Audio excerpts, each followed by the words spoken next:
Welcome everybody to a brand new Record Club episode of the Jams D podcast, where each week we review an album that one of us recommends for the other ones to listen to, and then we fucking talk about it. And this week we have quite the record, or should I say records, coming from Maudlin.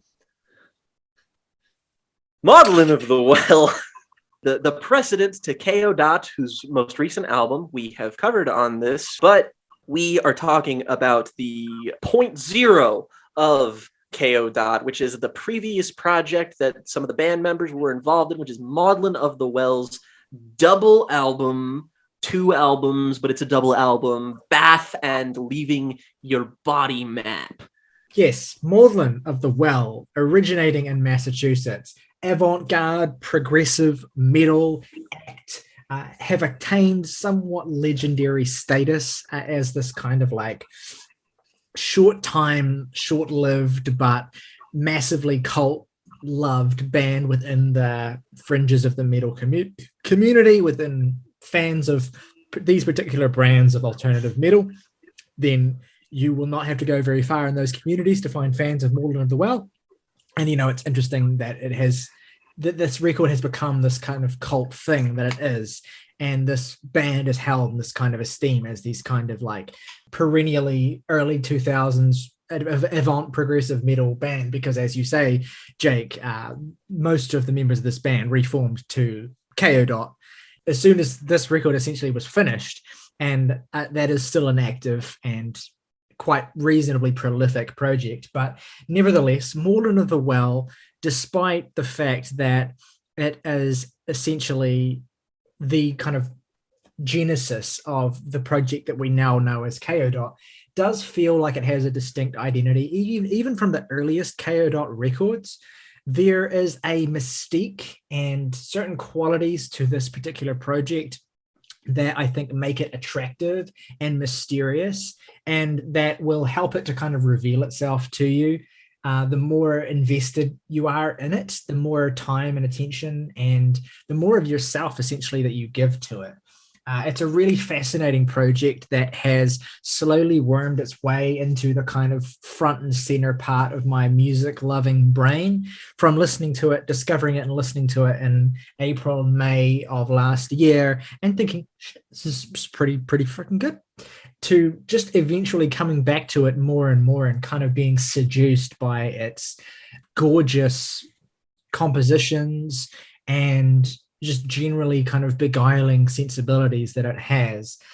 There's really interesting conceptual ideas that underpin this project that you don't necessarily need to appreciate to enjoy the music, of course, but that I think inform the listening experience of this music in ways that change it, for me anyway, compared to if you just treat it as, you know, another big ass metal record. These projects, Bath and Leaving Your Body Map, were released separately, I think, because of label demand, but they are intended to be one singular project, to the extent that each album's cover art features the kind of iconography that refers to the title of the other album. So you can sort of see them together as these kind of projects that are folding into one another. These 2 albums have the same structure. They have interludes staggered across the track listing that continue counting from like 1, 2, 3, 4 across both projects. You have, beyond just that kind of surface level stuff that makes these albums sort of appear linked together, you have individual sort of identities that these records have that complement the other. I think that Bath is, generally speaking, the more kind of ethereal and sort of dreamlike of the 2, whereas Leaving Your Body Map is slightly more aggressive and what I would term celestial at certain points. But this is, I mean, fair warning if you're opposed to like pretentious descriptions of music, because it's kind of hard for me not to talk about this music and use words like celestial and shit, because we're going to start the creator talking about... called this astral metal.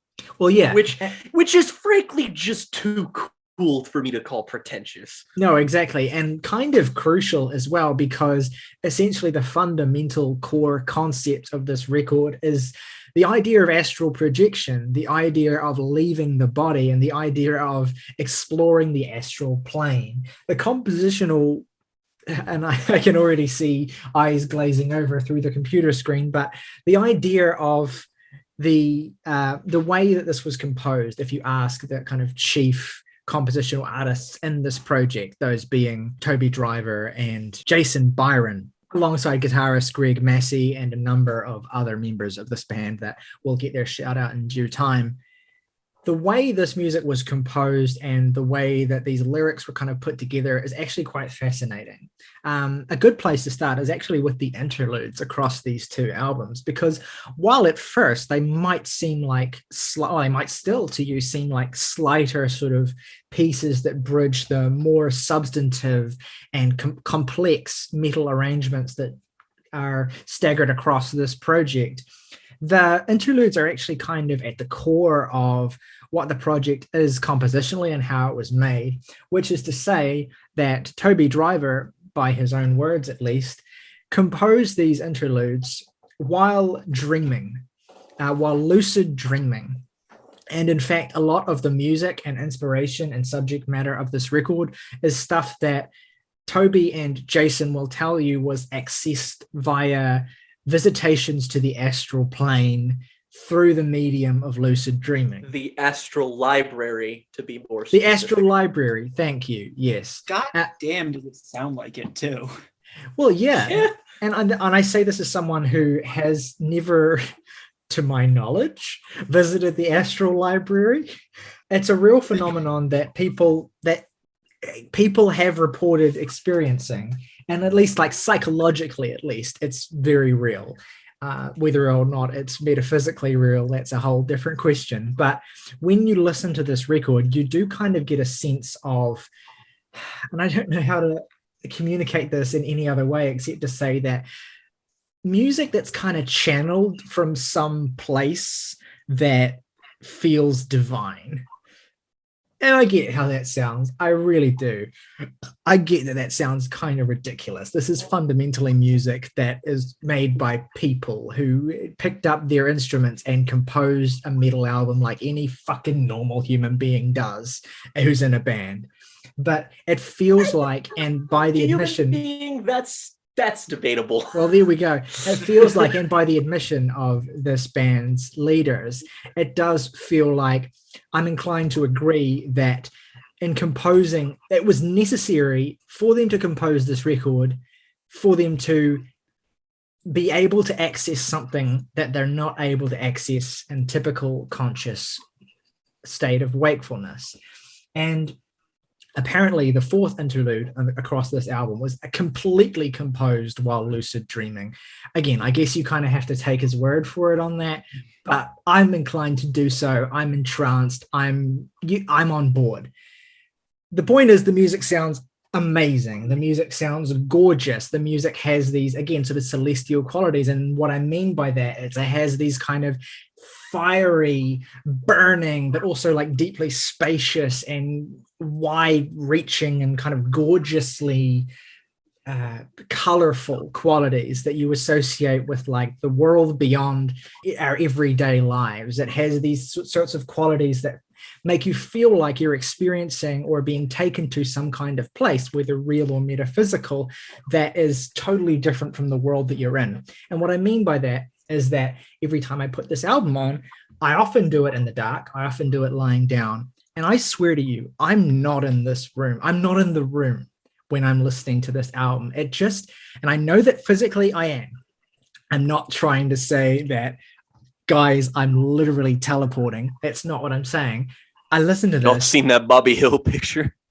I listen to this, and it's the Bobby Hill picture. I'm going to put it on the screen right now. This is exactly how it feels to listen to this album for 2 hours straight. And there's not a single moment of it that takes me out of that experience.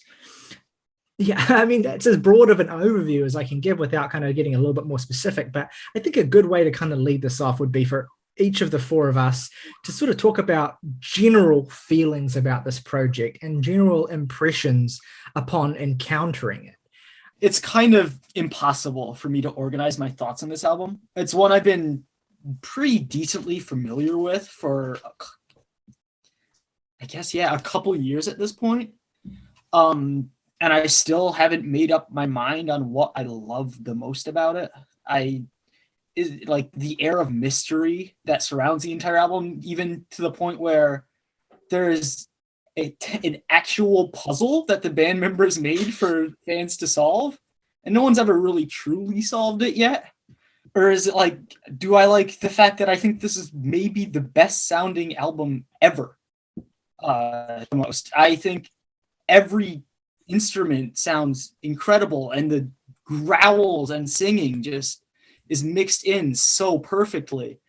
I don't know where to start with this album because it's just so much. There's so much I love about it. I love the fact that it doesn't really feel like a band to me. It feels like a ginormous group of people came together to make this beautiful tapestry of music.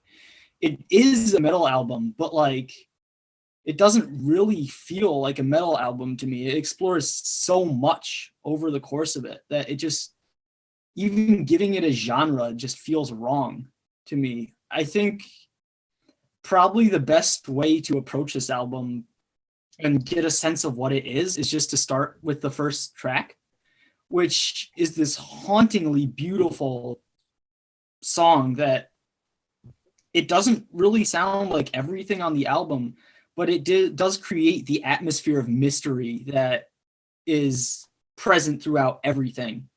There's so much to the way that this flows, like the symmetry of this project, of these two records, and the ways in which like a track that's in a certain position on one album, Bath, for instance, is like complemented musically and structurally by elements of the track in the same position on the other album. Like there's this immaculate sense of like design to this record, to the point where like it feels so meticulously crafted that there's every second of this album drips with purpose. It doesn't feel like there's any moment or element of this gigantic project that is extraneous or that is less than meticulously thought. And each moment where the record kind of explodes into metallic bliss or into metallic infernal death, doom, is so, in and of itself, those moments are amazing and they're rendered immaculately and produced immaculately, and they have a genuine heft to them, but they mean so much by the moments of tranquil beauty that they are surrounded by as well. And frequently the line between the two extremes that is blurred throughout songs in this record. One thing I love about it is that there are certainly moments on this project that are completely still and beautiful and tranquil, and there are certainly moments on this record that are completely infernally loud and aggressive. But the primary mode that I think most of these songs exist in is somewhere between the two, where you're getting these moments of heft that arrive, and then they kind of melt into these moments of beautiful bliss, which then kind of builds and swells back into the heft again. I think the record does this amazingly in most of its longest tracks. And there is a sense of dynamics and a sense of constant forward motion that is utterly just transfixing. It pulls you into these pieces. And for me, it makes spending 2 hours straight listening to this music incredibly easy, and not just incredibly easy, but like actively desirable at any given moment. Like, I put this thing on and I might think I'm probably not going to make it through all 2 hours of this right now. I just will probably end up doing something else. And I just listen to the whole thing, because each moment of it, you're hanging on the edge of needing to get the next moment, of needing to get the next counterpoint, and you're being pulled through. And one of the true strengths of the really long tracks on this record is the way that they maintain your attention, the way that they constantly flow and shape and refuse to remain static. I think that the opening track on Bath, the beginning of this entire sort of journey, is maybe the most masterful display of this, because again, it tells you a perfect sort of layout for the whole 2 hour experience you're going to get, and that it has these dynamics of like incredible quiet at the beginning to rip roaring heft by the end. And yeah, that's kind of the general sort of feel of this record and the general tonal approach in terms of the diversity of the sounds on this thing. This sort of evades all of the lenses you view genre through and just kind of becomes this very like textural experience where everything just kind of hits you in a way where your body's just or like where your ears specifically are just like, oh, this isn't like a guitar. This is like your body's filtering this through nothing and just processing it as raw sound. All of the things that you normally have to understand like music and the rules that it normally abides by kind of dissipate at some point when listening to this. And again, that sounds like kind of pretentious and esoteric and weird, but like there has to be a point where you just take in the totality of something and you kind of surrender to it. And surrendering to this it's a journey, first of all. I didn't know that this was a double album or was supposed to be one album when I listened to it. I just listened to it as like the album Bath and the album Leaving Your Body map when I first discovered it. And I liked both of them a lot. I still couldn't tell you then exactly what it was about it just because it was unlike anything I'd ever heard. And I mean, go back and watch Ryley go through the discography of KO. And he'll tell you there's no like the albums here, they don't like distinctly show a progression or anything. It's just constantly shifting musical priorities that don't like grow from one thing to another. It's just whatever the band happens to want to do, they just kind of do it. And the sensibility here is kind of like, I can just tell this is something made by a bunch of people who love making music and are, to boot, really fucking good at it. It exercises one of my favorite sort of ways that this has been described is Ryley, who said this is like art school Opeth. And like, yeah, basically. And what Morgan and I talked about in our Opeth video, when we talked about the entire discography of that band, is we talked about the sort of element of their music and what makes them unique is dynamic contrast. It's taking the most beautiful sound and the most hellishly noisy, intense, and serrating sound and combining them together in different ways to be able to achieve an effect that neither one of those things can do on their own. And this is like if dynamic contrast wasn't between two distinct poles, but was like a spectrum. And it's just like, here's this and how it compares against this and this and this and this, and you can just get lost in it all day. The way that this just kind of like the first track on Bath kind of makes me think of something like Lips of Ashes on In Absentia by Porcupine Tree, where it's kind of just got that, like, you just sort of feel like the instrument being plucked is being plucked in the center of a vast chasm, and you're just kind of inside it. And then you sort of get the sort of different instrumental tonalities, and then eventually you get the fucking brass, and you're just like, whoa, okay, wasn't expecting this. And then the next song is just fucking like fiery death metal Opethy riffs, and like it's amazing how it's like this very avant art school sounding structured played thing, but it also like all the singular parts of it are pretty accessible. Like if you were just like, hey, you person who enjoys death metal or progressive death metal specifically, listen to this, you'd probably get somebody be like, hey, this is a little weird. But you probably get somebody who, for the most part, enjoys it.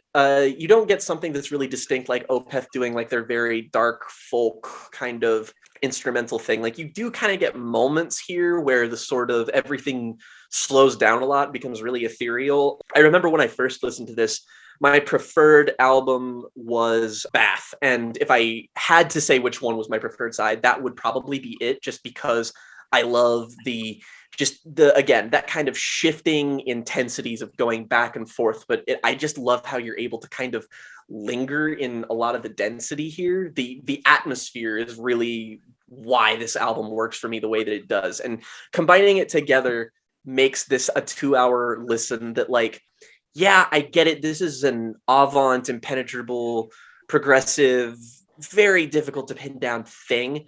this is also like two of the fastest hours of music I think I've ever experienced. Like, I really enjoyed these before, but now that I've grown as a listener and my patience is at an all-time high with art like this, and that I can just kind of sit back and let this happen, listening to this with newer ears was like, again, we often talk about how this podcast gives us an excuse to kind of revel in something or listen to something with like the attention that we've always wanted to give something. And this kind of happened with me, is that I knew I was like fond of this going in, but now this is something different. This is like the bitch's brew of progressive death metal.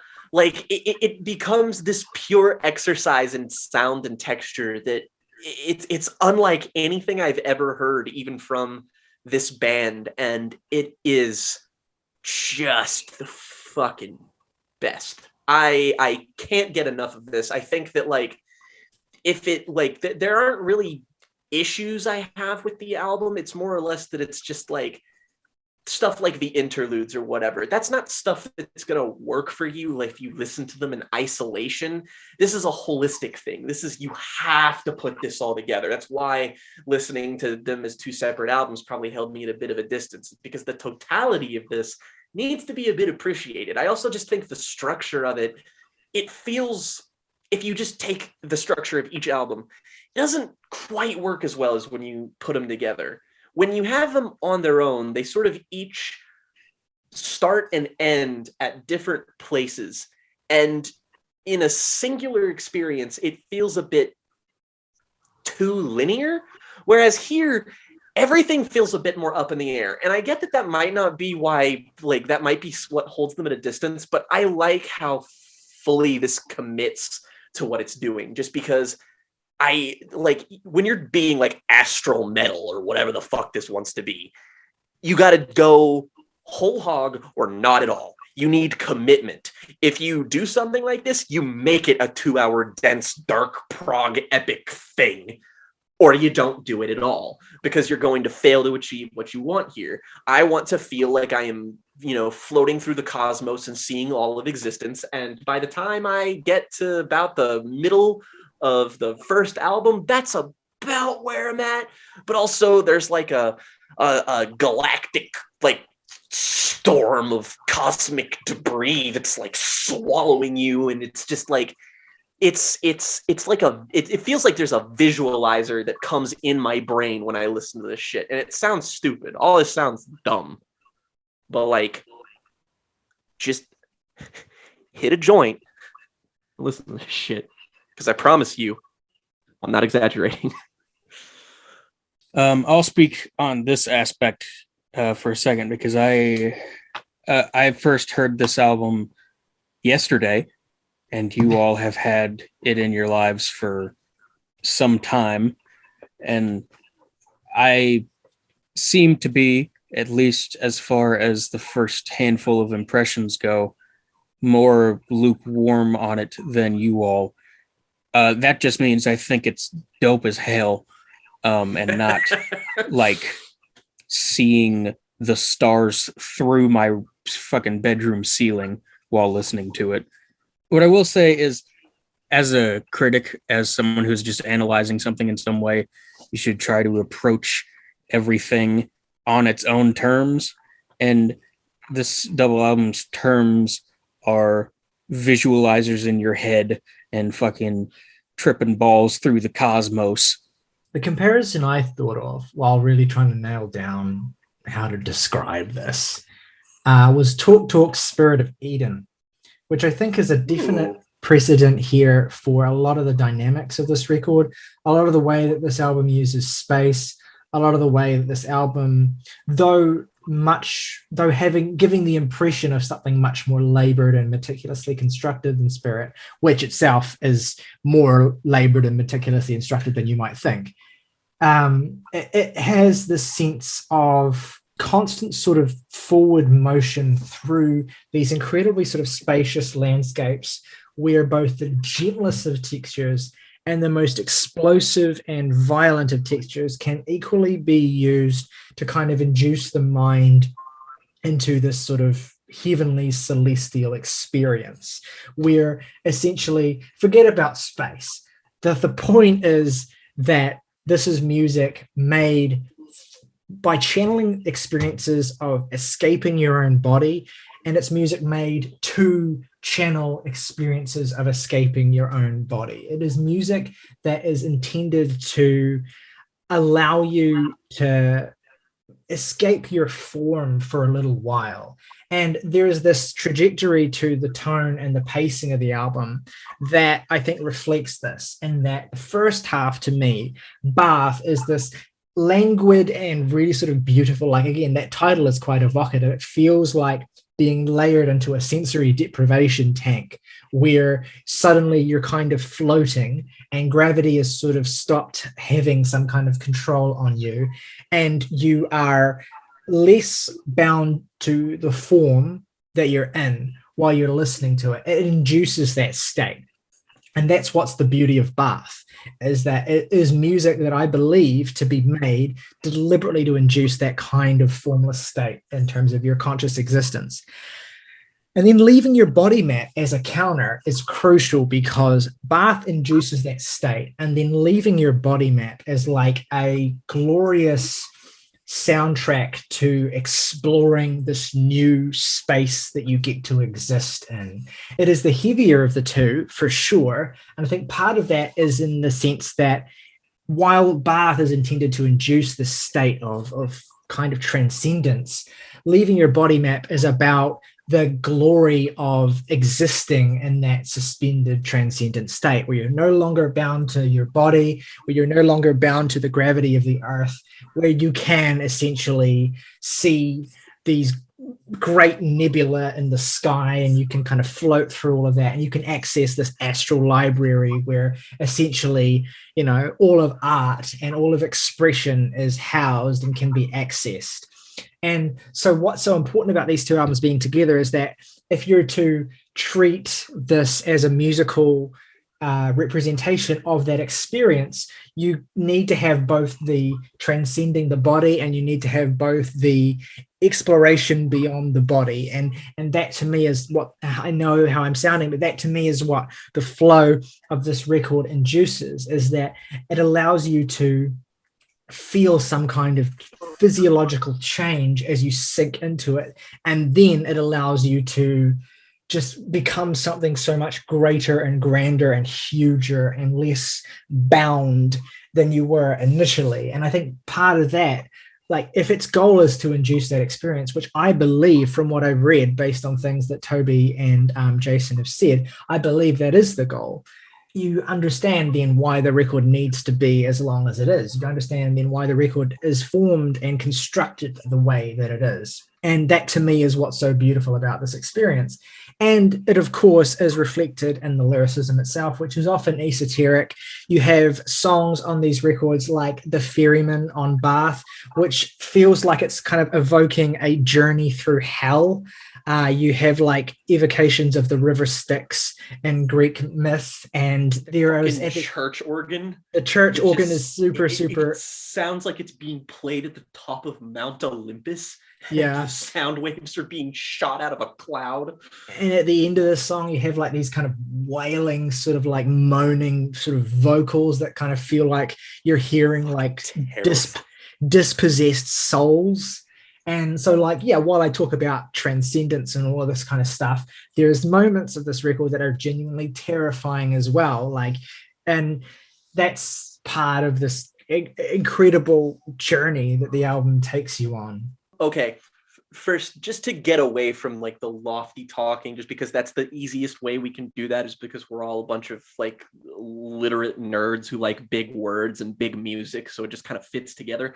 We also just need to get to the inevitable point, which is that this shit rips. When this project, when this decides to just be like full on death metal mode, this is the best shit in the business. I mean, like, comparing it to Opeth is right on the money just because that's the feeling it kind of evokes. It's definitely produced and mixed in a different way than the album. Again, I'm talking about that more textural thing. The way I can describe the way every instrument sounds on this album is that it's like, it's mixed and even like mic'd in a way that sounds like it's got like a little bit of reverb, and it's always very intimately mic'd.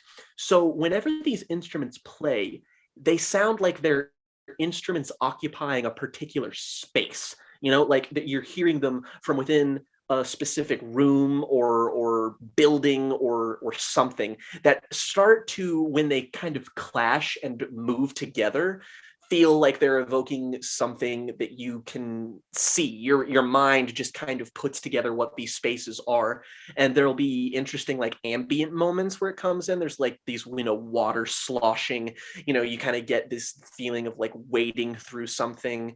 And you know, that sort of like internal journey this goes on, an album that this reminds me of in terms of that journey, not in terms of sound, but in terms of like the approach of taking everything and becoming so maximal in order to refine everything to such a like a narrow point that you're able to blossom and see the entirety of fucking existence. Is this album, listening to it for me, is a very similar experience to listening to one of my favorite albums of all time, the Mars Volta's Deloused in the Comatorium, which fuck. Okay, then that makes me feel so much better about making this comparison, because it kind of sounds like, you know, you've got the Mars Volta, who were very post-hardcore, very like even kind of mathy at points with some of their riffs and the way they approach sound. And it's obviously like saying that anything is more direct than this. It's just like, yeah, anything is more direct than this. The Mars Volta is fucking Carly Rae Jepsen compared to this, but that sort of like, it sort of evokes the kind of like the world inside the mind, the limitless possibilities of something you can see, like the waves and ebbing and flowing of the psychedelia of the innermost depths of what you are capable of imagining. Is it's extraordinary. And the thing about it is, you could think that this is like vague, but it's extraordinarily vivid because of those extreme tonalities that it's in, those firing, intense riffs, or the moments when it slows down, it becomes like folky and acoustic and slow. I mean, take for a fact, like the 1-2 punch, which I think is so great after the sort of atmospheric swallowing of the Blue Ghost shedding Quipthoth. I don't know how to fucking pronounce that. I'm not going to begin to notice. Sure. Well, it's like a Lovecraft to name. Devil May Cry 5 for that one. Oh, I should have gotten that. Anyway, it's got like a Lovecraftian fucking name, which is appropriate just because that's what this fucking music sounds like. But you get that sort of atmospheric tone setter, right? And then you get They Aren't All Beautiful, which, I mean, oh my fucking God, this is so hard. This is so fucking hard. And then immediately after that, you get Heaven and Weak, which begins with this like plaintive, folky, almost medieval sounding like chamber folk. And it's just like, what? And then the interlude after that too. It's just like, none of this sounds like it should be congruent. And honestly, I can't really explain why it isn't.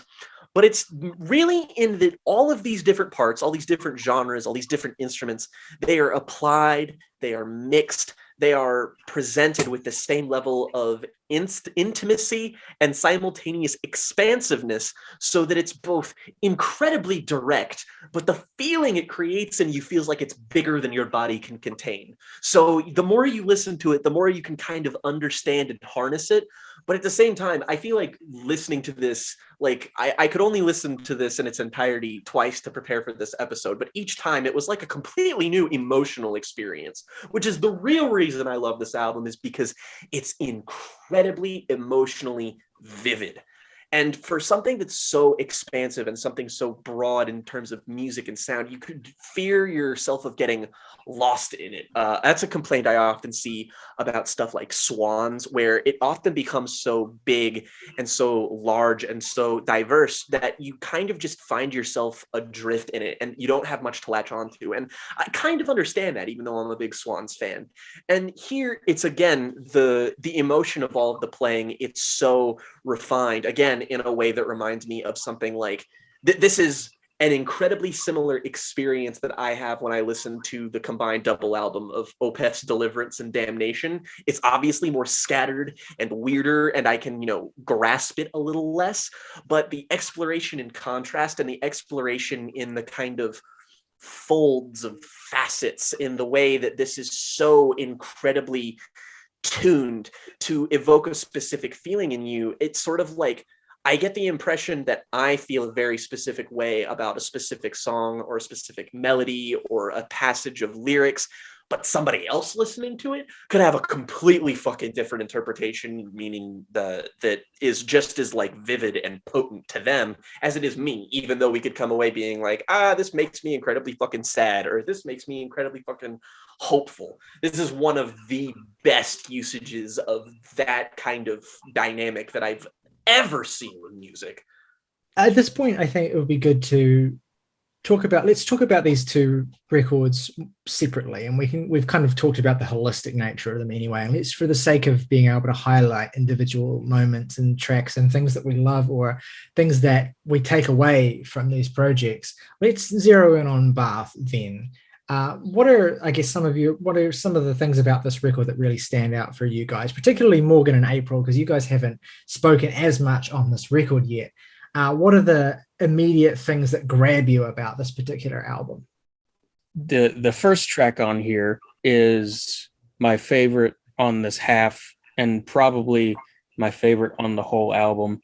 You mentioned Spirit of Eden earlier, and Laughing Stock came to mind multiple times during that song in particular, primarily, I assume, probably just because I haven't heard Spirit of Eden yet. But still, that intro flattened me. And then while I was laying flat on my back, They Aren't All Beautiful came along and kicked me in the ribs until they broke. And this is a problem I had with the most recent KO Dot album as well, is that I don't always like the mixing. The drums are really loud. Yeah. And perhaps this is just, being new to the mind of Mr. Driver. And I just need some time to get used to it, because I certainly will be coming back to this, if for no other reason than to try and figure out what the hell is even there. Another album that I thought of in a similar sense was another record club classic, Julia Holter's Aviary. Yeah, totally. In the sense of, I'm going to take just let's see just how far I can take this whole sound thing.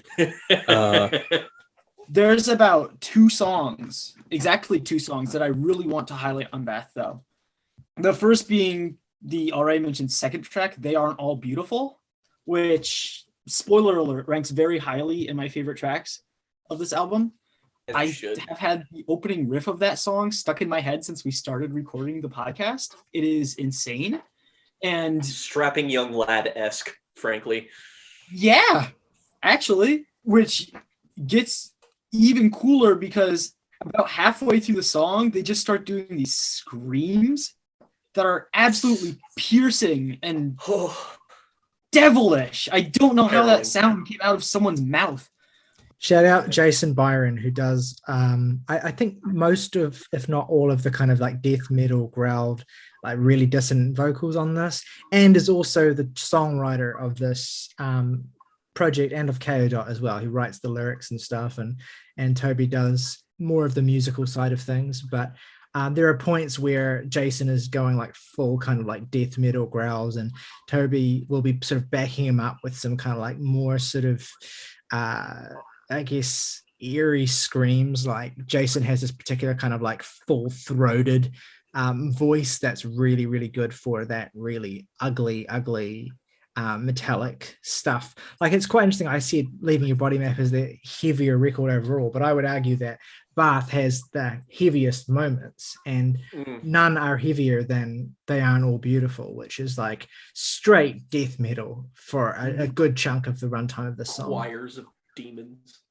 The second track I want to highlight is The Ferryman, which has probably the most off-putting section on the record, which is the minute of water ambience that happens at the end, which I think I would find very off-putting if it weren't for the fact that it comes after one of the most extreme songs on the album.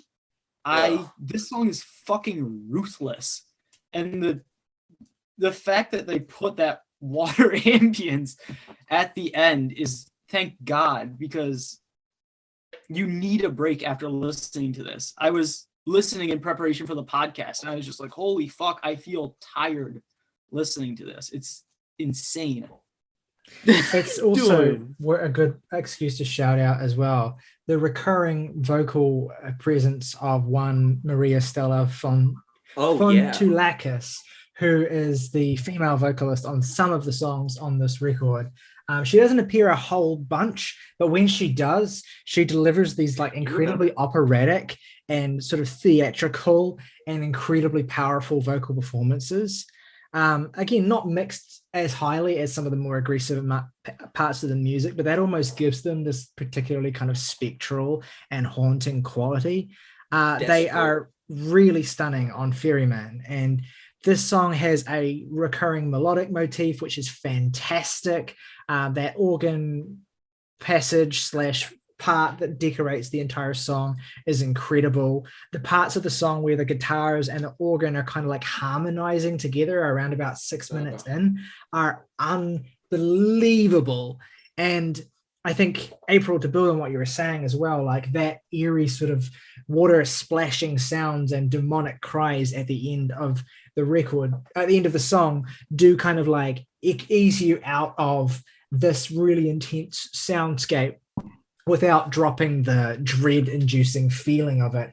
And it's a testament to the sequencing as well that you then get Marid's gift of art, which is a beautifully sort of soft and more like a moment to breathe on this album before you get back to back two of the record's most incredible longer tracks, Girl with a Watering Can, and my personal favorite song on Bath, and very, very close to being my favorite song on the entire project, which is Birth Pains of Astral Projection. These two back to back are unreal. So Watering Can, you have this clarinet solo that opens the track, and again, just the textures that they use on this record as well.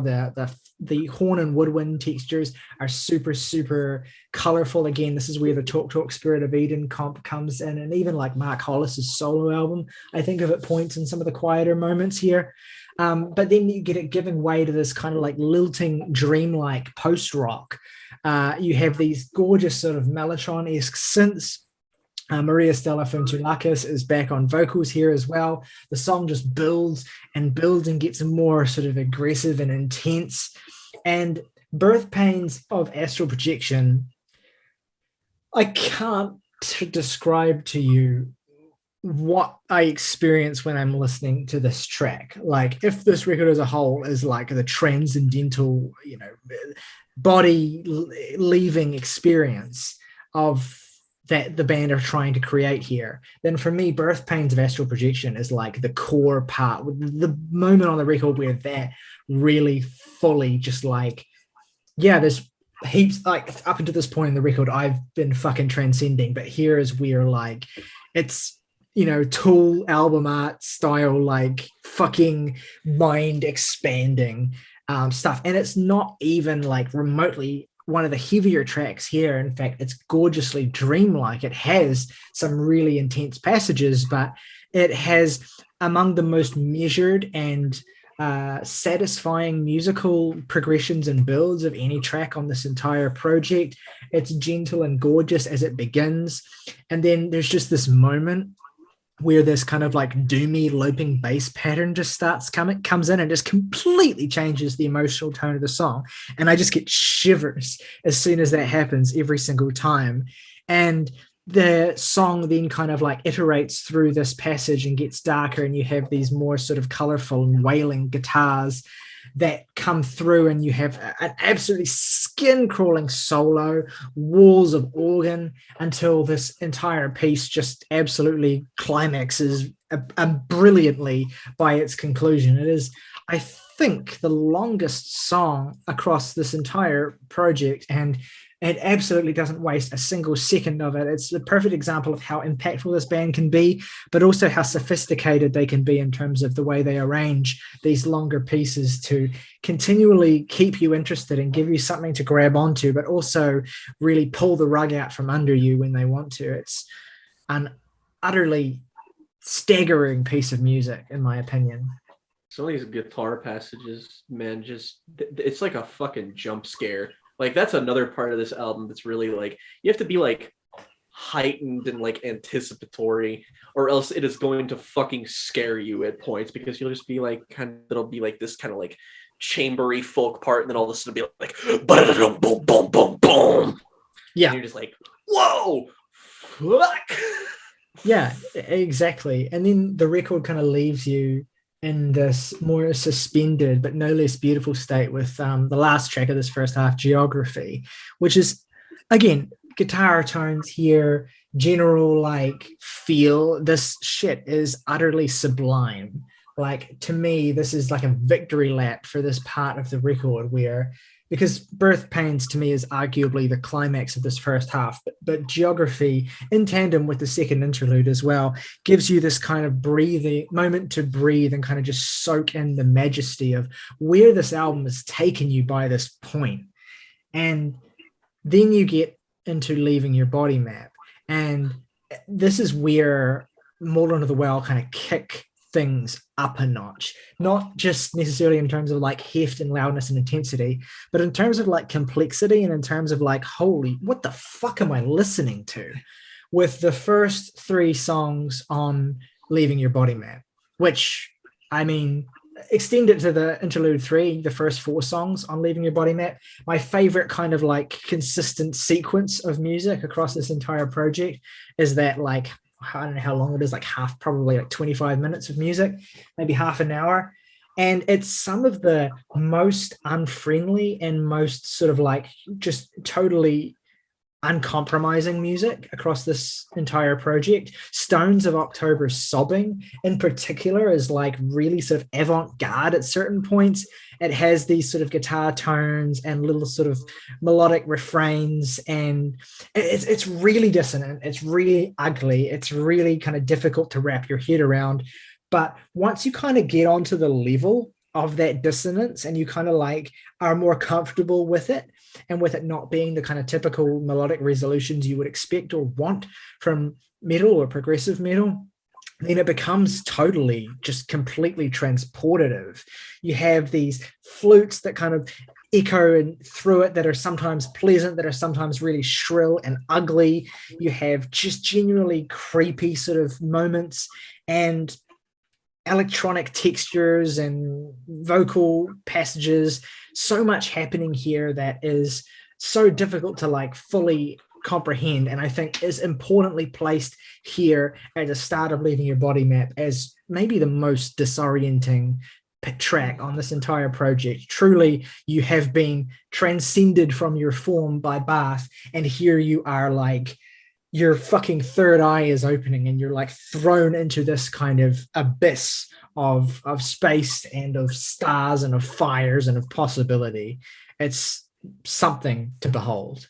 There's like a weird electronic beeping that happens in the first, like, in like the 3/4 of the way through Stones of October Sobbing, and it's like, by then, when you have half of this entire project behind you, these musical ideas that are just so gonzo and bug nutty, you're just like, yeah, that's about right. You just kind of like, everything that comes in feels natural. You've been like properly and adequately conditioned and prepared to be able to kind of just accept whatever bug nutty shit they decide to throw at you, which I mean, putting the more enveloping album before and then putting you into the more difficult and kind of wiry one is the way to go with something like this. But it's like, that's, I think, part of what this is the reason that it held me at such a distance when I listened to it before. Is because if you start off this experience with Stones of October sobbing, you're just like, wait a minute, what the fuck?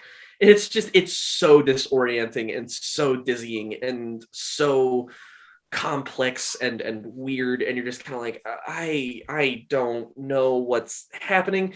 But when you have the precedent, it just kind of makes sense. Yeah, and then you get what is, in my opinion, like a kind of emblematic song for this project. Like, it's almost like the single of this album, because it's kind of like a shorter runtime and more immediate, which is Gleam and Ranks. I mean, you had a lot of long form metal on this album that is taking you through all of these different passages and places and exploring all of these different ideas. And then very occasionally you will have a song like Gleam and Ranks, which condenses all of that to 4 or 5 minutes and just pummels you all throughout. To me, it's iconic and one of the most immediately gripping songs across this entire project. Yeah. I mean, what are some of the standouts for you guys on this particular half of the record? Or how do you feel about this half of the record compared to the first half of the album? I feel like bringing up those first 4 songs is great of you, because that's what I was also going to do, especially Interlude 3, which is just a magical song. Spoiler alert, Interlude 3 is my favorite piece of music on this entire project. Not surprising. I don't blame you. Those 4 songs in order are just shocking, because every song I listen to, I'm like, how can this get better? I don't think it's going to get better. And then I get to the next song, it's like, holy fuck, it got better. And then it's like, holy fuck, it got better 3 times over. Listening to this album has almost kind of become a ritual for me. I don't really consume it as 1 2-hour experience anymore. I have some days where I wake up and it's just, I know it's a Maudlin of the well day. So in the morning I put on Bath and I listen to Bath throughout all the morning, and then I get home and I put on Leaving Your Body Map. And after a long day, trying to just wrap my head around Leaving Your Body Map at night has become an almost religious experience for me. It's genuinely magical. I have a lot of love for this album because of that. It provides me a lot of comfort. Yeah, I mean, that, again, as I say, that run of music that opens this half of the album is so, like, just defiantly esoteric, but also, like, gripping in some of its textures. A big highlight also is maybe the most sort of malformed, but I don't mean that in a bad way, but the most kind of like just what at any given moment, which is Bizarre Flowers / A Violent Mist. I fucking love this song. I mean, yes, the first half of this is bug nutty. I mean, that word's already been used, but like that's so what this is. It is just crazy. You have these epic sort of metallic riffs. You have church bells that come through in this half of the song. You have it eventually kind of just devolves into a puddle of noise and these kind of like metallic textures. There's elements of funk that come through in the middle part of the song that just absolutely bewilder me. And then the second half of the song just turns into the most sick prog shit you've ever heard in your fucking life. Maybe my favorite guitar solo of all time is the one that occurs about 7 minutes into the song. And it just scrapes and stretches and melodically whines and wheezes for a minute straight. And it's absolutely fucking insane. Shout out, incidentally, obviously there are multiple members of this band who play guitar, but Greg Massey, the primary guitarist in this band, the one who I believe is responsible for most of the guitar work. I don't know if anyone who knows is watching, feel free to correct me, but I'm going to assume that Massey is responsible for this solo, in which case, holy shit, dude.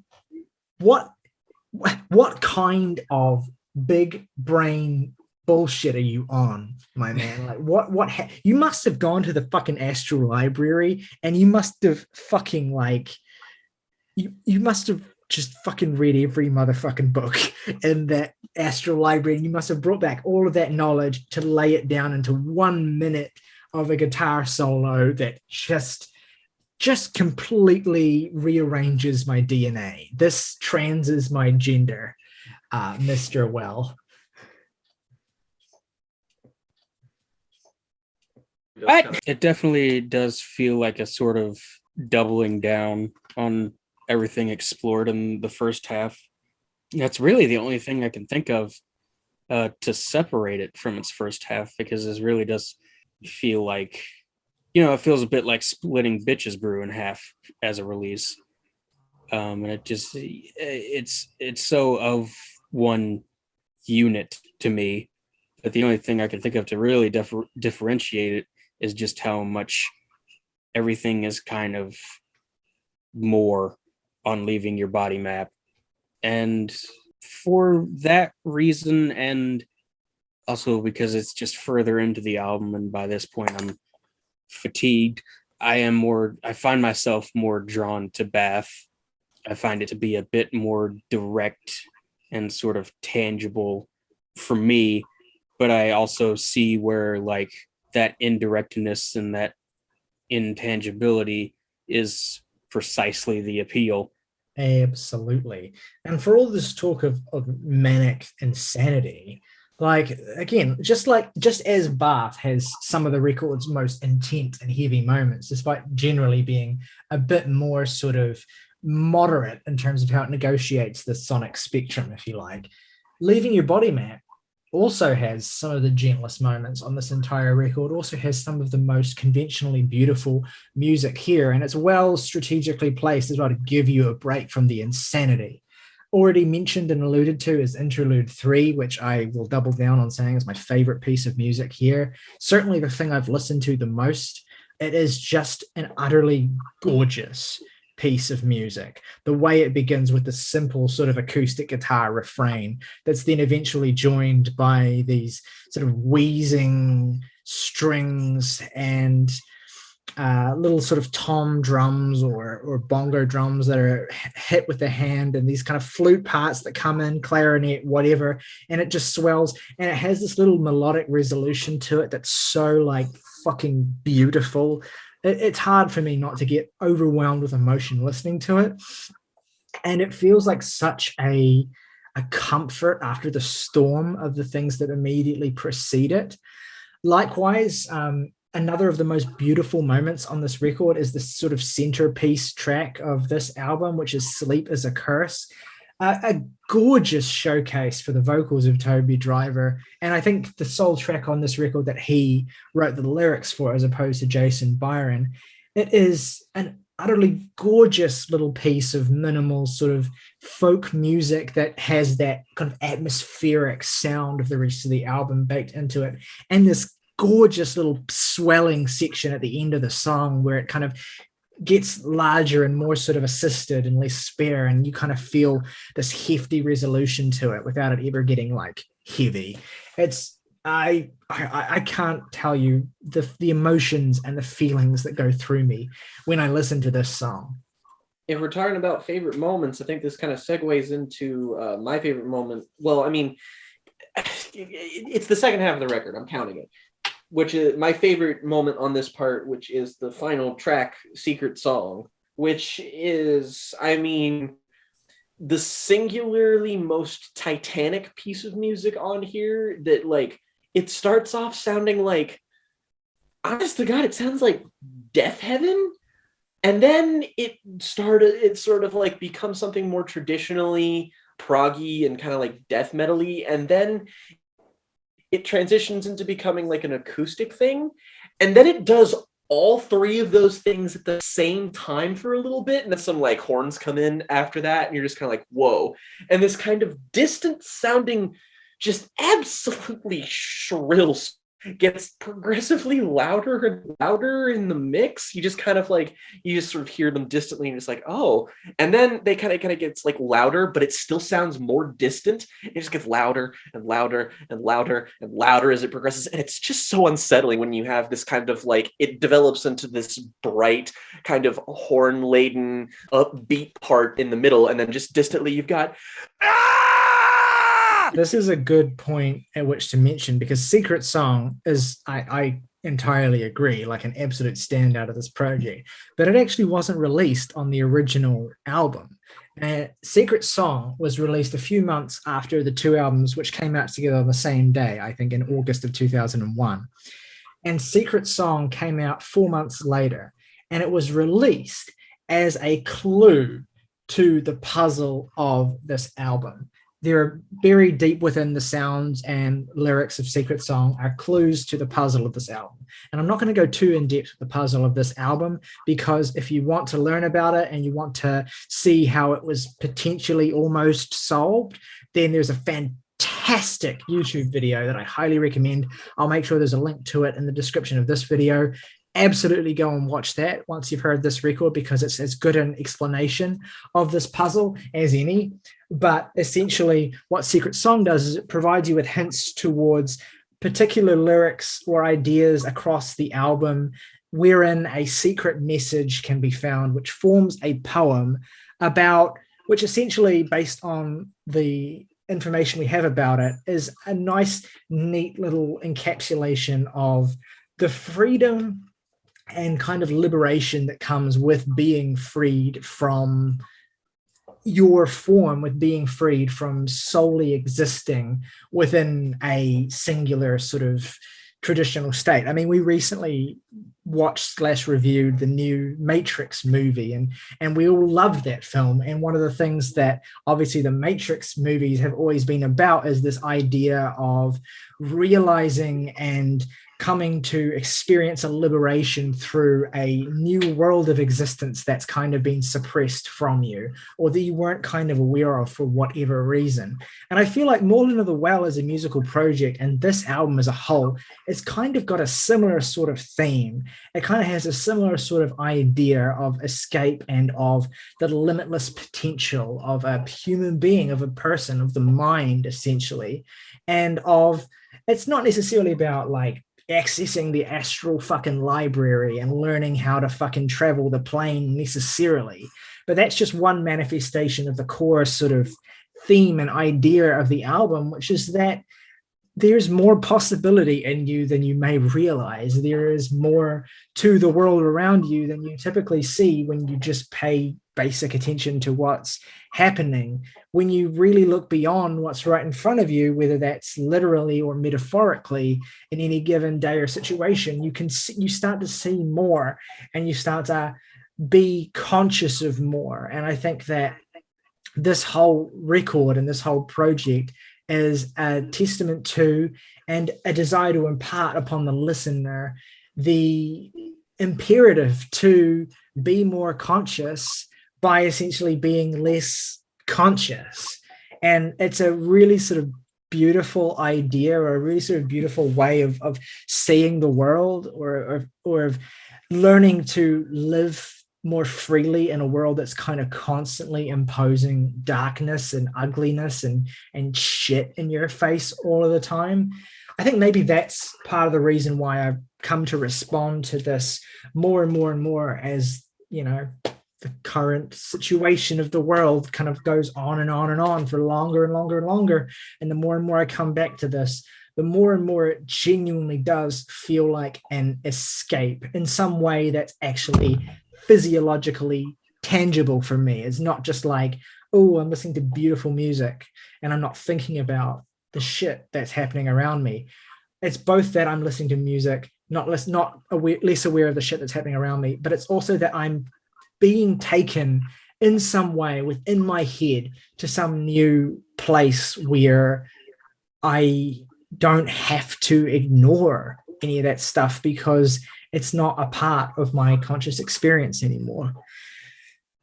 And that's probably why this has become one of my 10 favorite albums of all time. That's where it is now. I've listened to this all 2 plus hours of this twice in the last 12 hours. And I am not more certain of anything at the moment than I am. Good many hours. I'm not more certain of anything at the moment than I am that this is absolutely as much a pinnacle of art as any of my top echelon, favorite things. And I will be coming back to it for years and years and years to come, for both comfort, for an escape, and for my mind to be challenged more and more, and to keep myself alive in basically every fundamental sense that you can. Yeah. That about sums her up. Favorite tracks and ratings and I think we'll just treat this as one whole thing, and let's not bother rating it individually, because I feel like they would all come out pretty similarly anyway. My 3 favorite tracks across the whole project, I'm going to say The Ferryman, Birth Pains of Astral, and Secret Song. My least favorite is I don't feel bad about picking an interlude here because they're way more substantive than any other interludes in music. So frankly, I treat them as songs. And to me, the only one that rapturing as the other ones are would be Sigil Interlude 2. I like it. It's good.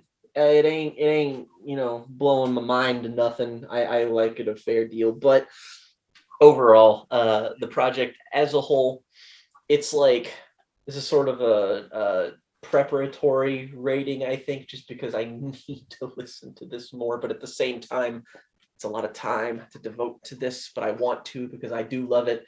I'm going to have a tentative 9.5 out of 10. My 3 favorites are the Blue Ghosts / Shedding Clyfoth, Monstrously Low Tide, and Girl with a Watering Can. And I will give this, for now, might be different sometime down the road, an 8 out of 10. Hot. April. My 3 favorite tracks are They Aren't All Beautiful, Bizarre Flowers / A Violent Mist, and I have The Ferryman written down, but really it could go either way between that and Interlude 3. I think they're both equally masterful and excellent. And I feel like my whole segment was basically me saying, I love this album so much, I don't know how to talk about it. And I still kind of undersold how much I love this album. Ryley is not the only person on the podcast who has this in their top 10 of all time. This is also probably in mine. I am giving this the 10th of 10s. It is one of my favorite albums ever made. I am going to do 3 for each half of the record because that's the kind of person I am. My 3 favorites on Bath are Shedding Clyfoth, Birth Pains of Astral Projection, and The Ferryman. My 3 favorites on Leaving Your Body Map are Interlude 3, Gleam and Ranks, and